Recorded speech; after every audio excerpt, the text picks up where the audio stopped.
এটা নিয়ে একটা তোলপাড় হয়েছিল, যাতে আমার ছোট্ট একটা ফ্যামিলিগত ম্যাটারে বাড়ি থেকে আমি গেলাম থানা থেকে আটকানো হল।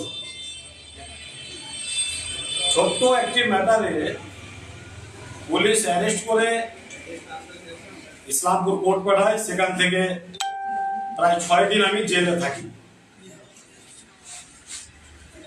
আমার জেলে থাকাটা এবং গরিব এতিম লাচার লোকেদের পক্ষে কথা বলা যদি গুনাহ হয়, তাহলে এই গুনাহ, এই পাপটা আমি বারবার করব।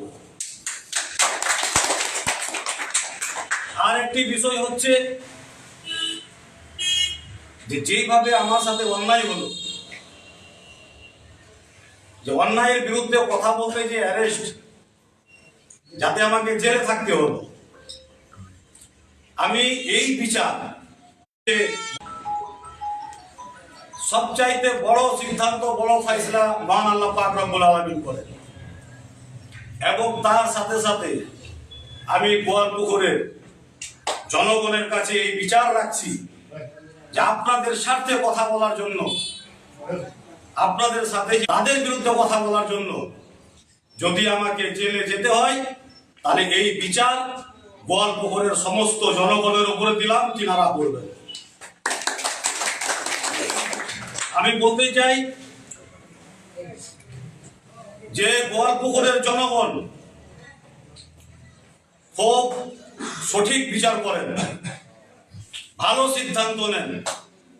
আজকে আমার মতো একজন মাওলানাকে সত্য কথা বলার জন্য যদি জেলে যেতে হয়, তাহলে সেটা সমস্ত গোয়ালপুকুরের জনগণকে ভাবা আমি মনে করি প্রয়োজন। এই জন্য যে আজকে আমি সত্য বলার জন্য যদি জেলে যাই, এর বিরুদ্ধে আপনারা যদি আওয়াজ না উঠান, আপনারা যদি এর বিরোধী না করেন, আপনারা যদি এর বিচার না করেন, হয়তো কালকে আপনার ছেলে যখন সত্য কথা বলতে যাবে, আমার মতো আপনার ছেলেকেও এই বিপ্লবীদের শেখ শাহজাহান জেলে পাঠাবে। এটা হতে দেওয়া যাবে না। আমি খোলা শব্দতে বলতে চাই যে লোকের পক্ষে কথা বলার জন্য, বিচারের জন্য, লোকের পক্ষে কথা বলার জন্য এবং সঠিক বিচারের জন্য গোয়ালপুকুরের জনগণের পক্ষে কথা বলার জন্য যদি আরো আমাকে 10 বার জেলে যেতে হয়, তাহলে আমি রাজি আছি। তাই বেশি কিছু না বলে, আমার সাথে যে ঘটনা ঘটেছে, আমার সাথে যে অন্যায় হয়েছে, আমার সাথে যে অত্যাচার করেছে এরা, 1 সপ্তাহ যে আমি জেলে থাকলাম, এই বিচার আমি গোয়ালপুকুরের জনগণের কাছে রাখছি।